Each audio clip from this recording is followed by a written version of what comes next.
Woohoo! We just got back from the PPMD Conference. We're going to ask each other some questions. So, Brian, what were your overall impressions of the 3-day PPMD Conference in Orlando? I thought it was super awesome. This year, I feel like we were able to connect with just maybe a little bit more families. Last year, we were firstly diagnosed, so everything was super duper raw. And I think we were diagnosed about a month before the previous conference in Dallas, Texas. So it was awesome. What about you? What was your impressions? I think I enjoyed this conference way more than last year, just because last year we were so fresh with the diagnosis that I felt a little bit more relaxed, and I was able to connect with a lot of families a little bit better and understand everything a little bit better just because I had a clear mind. So I think overall it was a great resort. It was a great conference. It went really smooth, and they did a great job. I think they set it up really well.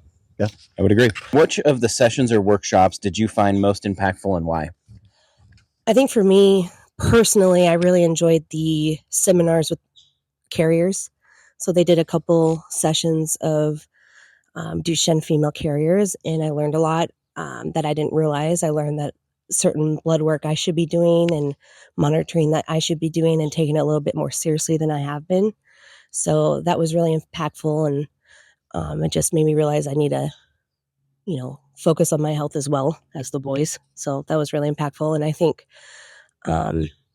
which you can talk about it, I think it was really great that they had a grandparent session for your mom to be a part of, and she got to meet a lot of other grandparents and make connections and got phone numbers and stuff. So I think that was really impactful for her as well.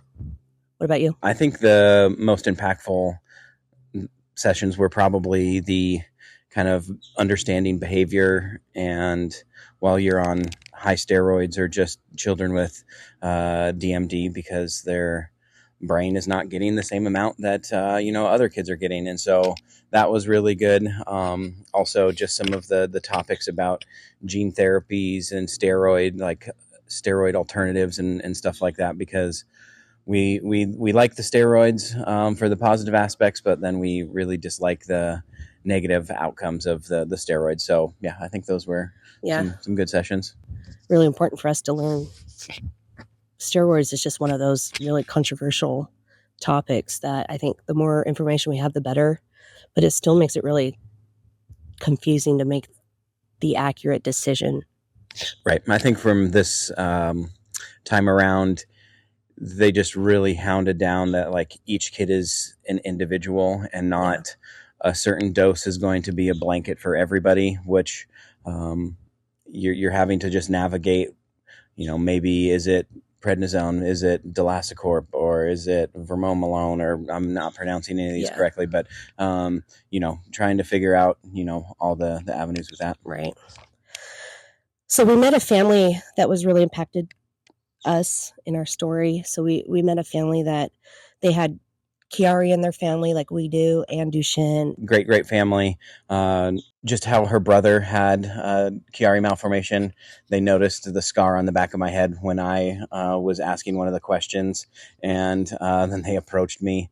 Do you have Chiari? Blah, blah, blah. Yeah. And so I thought that was, a small world, because it is not that popular or not that common, especially somebody from Ohio somewhere.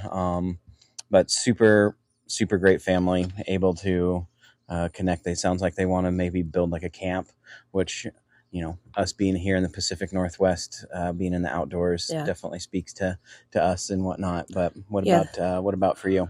I agree. They talked about how they owned a bunch of land, and since their son was just diagnosed, they think they want to utilize it to build some sort of kid camp for Duchenne kids. And we just told them, like, keep us in the loop with that, because we would love to help in any way we can with that. But it was just, we connected because they had a unique story just like us. Her brother had Chiari, and then her son gets Duchenne, and we just became friends with them. It was really cool. What new developments in DMD research or treatment were discussed at the conference that excited you the most? I think what excited me the most is, for one, they're trying to figure out a way to, how do I explain this? the fact that Mason's immune to this gene therapy now, since they used the AA virus to inject him, and now he's immune. So these kids that are getting the Elevidys don't necessarily qualify for future gene therapies because they're kind of using the same vector. So I am excited to see that they're trying to study how to overcome that immunity and find a way where they can get dosed more than one with gene therapy if they can find a way to get those antibodies out of their bloodstream or system. So that's really exciting. I hope they can develop some sort of way that they can get a gene therapy every 5 or 10 years or whatever to just maintain their strength. I think would be really exciting. I think the just new developments, like what you were saying with the AAV vector and making sure that boys that maybe are already immune have the opportunity to get the same treatment that Mason had. And then also what you had mentioned is being able to get multiple treatments, but a few other avenues, like I already kind of briefly touched on, was just steroids and steroid alternatives. It's not going to go away. And so being able to kind of figure out the correct dosing and or just drug for our boys, because Mason might do really well on one and Jack might do not so well on another. So how do you think the information we learned about steroids might impact Mason's treatment plan? We did talk to our neurologist over in Seattle via Zoom, and it sounds like once his blood work comes back from the gene therapy, once everything, his liver enzymes and all that sort of stuff seem to be settling out, we will probably be trying weekend dosing, which we connected with one family, and it sounded like their boy actually didn't respond as well in weekend dosing. So, Mason's doing okay. We want to explore that option and see if that just improves some of the negative symptoms that we're seeing, which are like crazy emotional outbursts and decision making and, kind of like that type of stuff. We also learned that how important it is to maybe test their bone density post steroid treatment and how important calcium is and all that stuff. So I think we haven't tested his bone density yet. So I think when we go back in September, that was an idea that we might need to cross and see where he's at as a baseline. And like you said, weekend dosing, and we're going to try. Now there's a couple other options out there that we could try as well as an anti-inflammatory type of steroid that might not come with all those side effects. But I still think we're too close post gene therapy to mess with that too much. So I think weekend dosing is going to be the best first option for him and see how that goes. But, as poor as they can be to your body, I at this point, the benefits are outweighing the negatives, that I think it's just still important that he's on it to maintain that strength with the gene therapy. So what do you think? Were there any resources or support systems introduced at the conference that you think could be particularly helpful for our family? A lot of the resources leading up to, say, the gene therapy, like the JET Foundation, Sarepta Assist, the Team Joseph, those were extremely helpful leading up to that. As far as what, kind of resources that we're needing right at this very moment for either of our boys, I can't necessarily really think of any.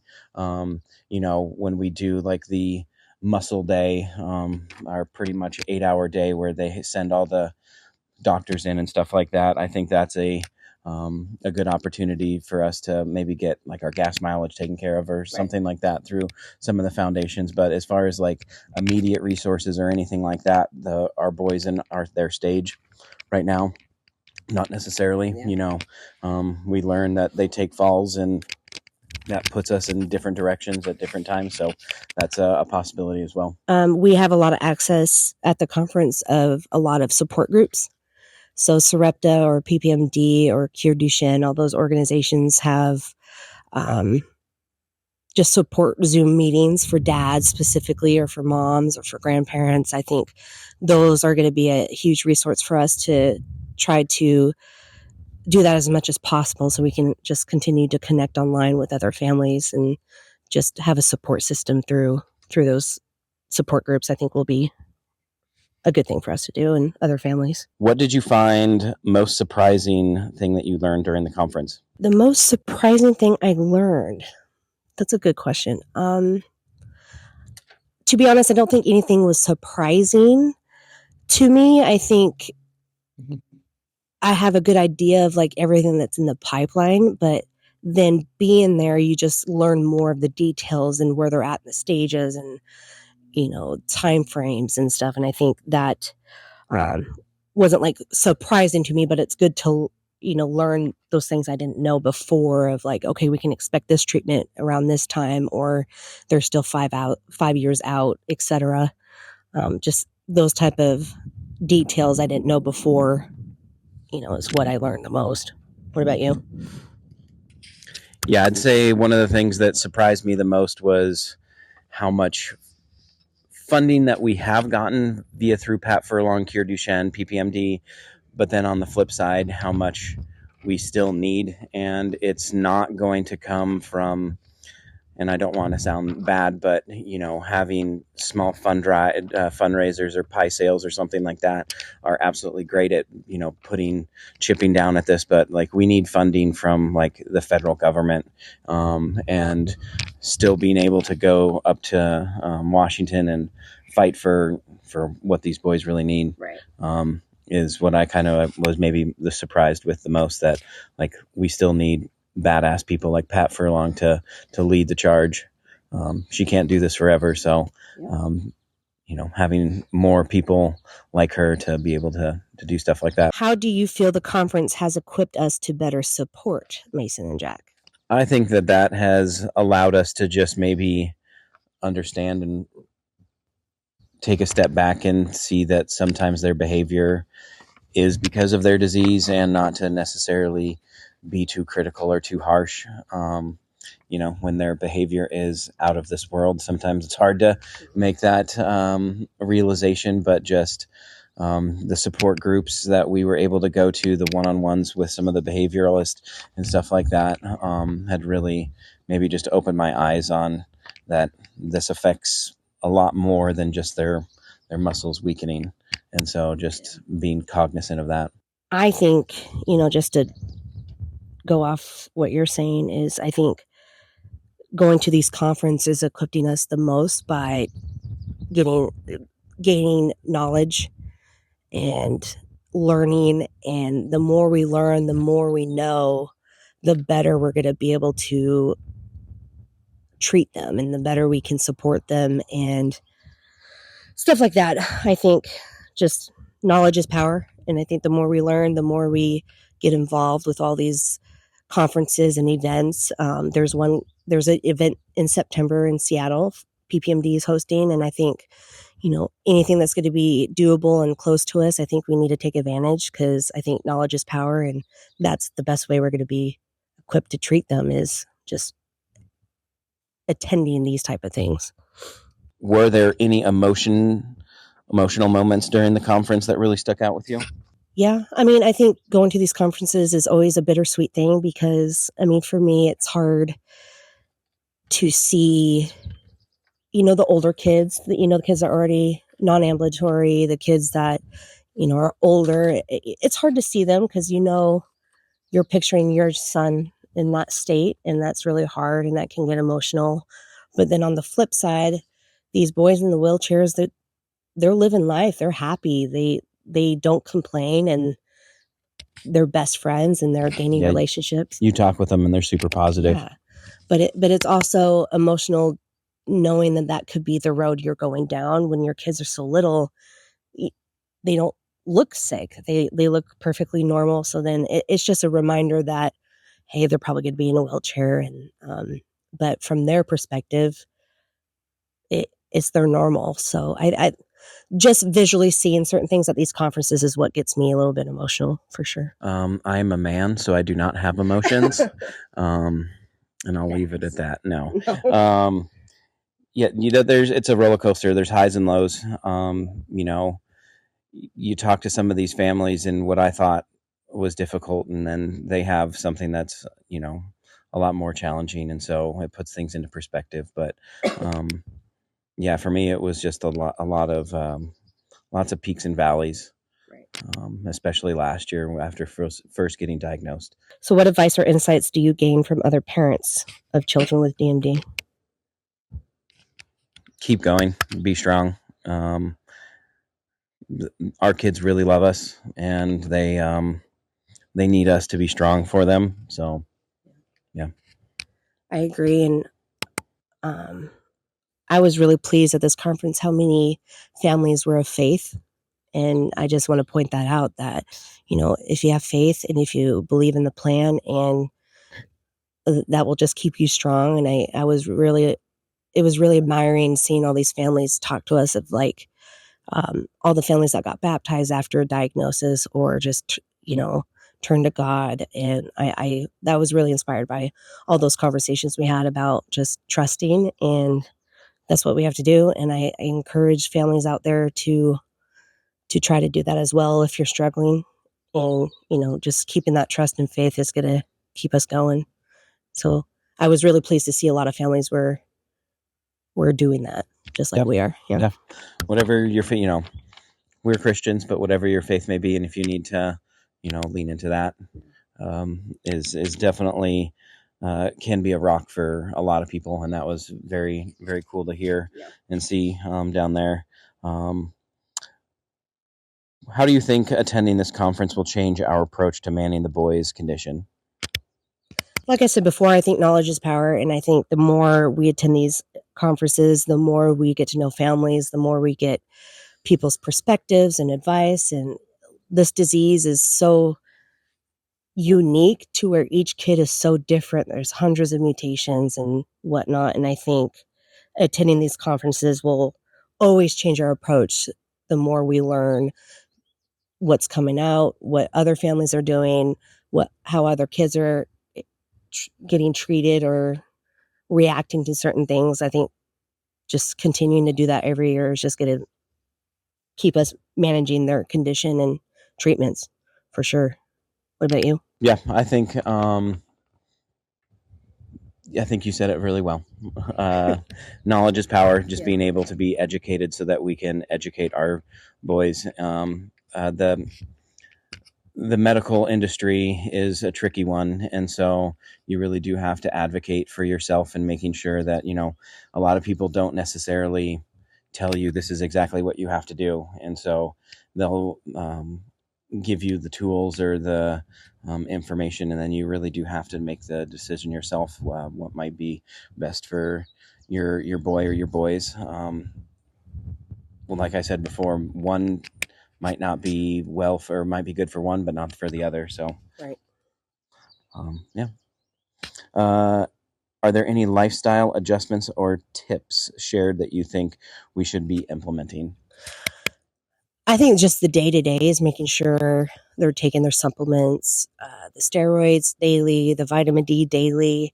We just went through the process with the AFOs and night splints. That's an adjustment right now that he's sleeping with night splints, and just the more research I've done on that, just that alone prolongs walking and strength. And so that would be a huge tip for me, is kind of getting that going sooner than later. And I don't know what other tips I would share, but lifestyle, diet and exercise is going to be big for them. Swimming, I think, is something we're getting into, because I know that's really good for their muscles. And daily stretching, stuff like that, is going to always maintain their strength as long as we're doing daily work with their bodies and stuff. What about you? Yeah, I would absolutely agree. The night splints, Mason's getting used to those. He hasn't used the AFOs a bunch because it's been so hot and they're kind of bulky and sweaty, and it's been 108 yesterday. So it's definitely an adjustment. So a lot of that type of stuff, making sure that he's stretching and drinking a lot of water. So just to kind of wrap this up, what do you think this conference affected your outlook on the future for all children with DMD? I think that they need to have a better resource system on DMD in more hospitals across more regions and stuff like that, because when we first got diagnosed, our neurologist in Spokane, Washington said that or gave us information that was similar to like the late 70s and 80s, that they will be in a wheelchair in their teens and then they will be dead in their mid 20s. And so immediately hearing that is a gut shot. And then luckily we were able to go to the PPMD conference about a month later, and then learning that there are gene therapies. Steroids help preserve muscle and anti-inflammatory properties and all that sort of stuff. So I think that is one thing that would be super cool, is if not everybody has to have a conversation like that. Right. I think for me, this conference affects my outlook just because I see a lot of hope. I see a lot of promise. I see a lot of advancement. Just from last conference to this conference, just the advancement and how close they are to approving more treatments and better gene therapies and better exon skipping. Just my outlook is hopeful, and I think their future doesn't have to be as scary, because I think we're in a really good time of science, and there's just a lot of hope and promise with what's in the pipeline. And I think just the more we learn and the more we attend, the more hopeful we're going to be with our overall outlook. If you could share one key takeaway from the conference with our viewers, what would that be? One takeaway. Do you want to go first? Yeah, community. I'm just that's community. A good one. Just making sure that you get some people that are, close, and especially if they can be in the DMD community, because it can be exhausting just constantly bringing up what all is entailed with it. Yeah, you're right, because it can be very isolating, especially if you don't have a lot of people in your area with the same disease.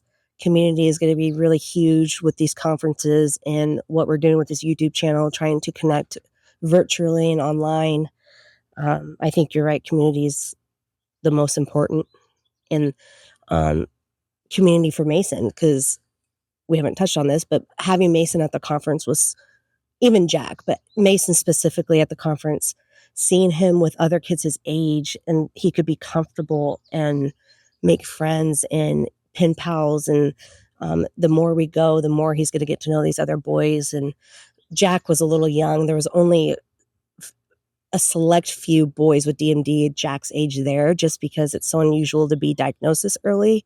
But he's starting young, and I think both of them can just make some amazing connections with families. And even if they don't live in the same area as us, we can develop these relationships. And I think I agree, community is going to be the one major takeaway for support. I mean, overall, the conference was awesome. If anyone is contemplating attending even the Cure Duchenne or PPMD, do it. It makes you feel good, positive, hopeful, not alone and not isolated. So we just encourage you to try to be involved in the community, and we're in this together. So absolutely. Any last words? Love your boys. Love your boys. Live life. Try to live as normal as possible, and let's trust the doctors, and let's trust science. Let's trust God, and let's hope for, if it's not a cure, let's hope for maintenance and a lifestyle and a lifelong life. And what's the word I'm trying to think of? You want them to prosper. Yeah, there we go. That's a good one. Well, the conference was great. Next year's in Vegas, and we're going to take Mason to that conference, and we're looking forward to seeing all you guys again, and can't wait for next June. Woo-hoo! Woo-hoo!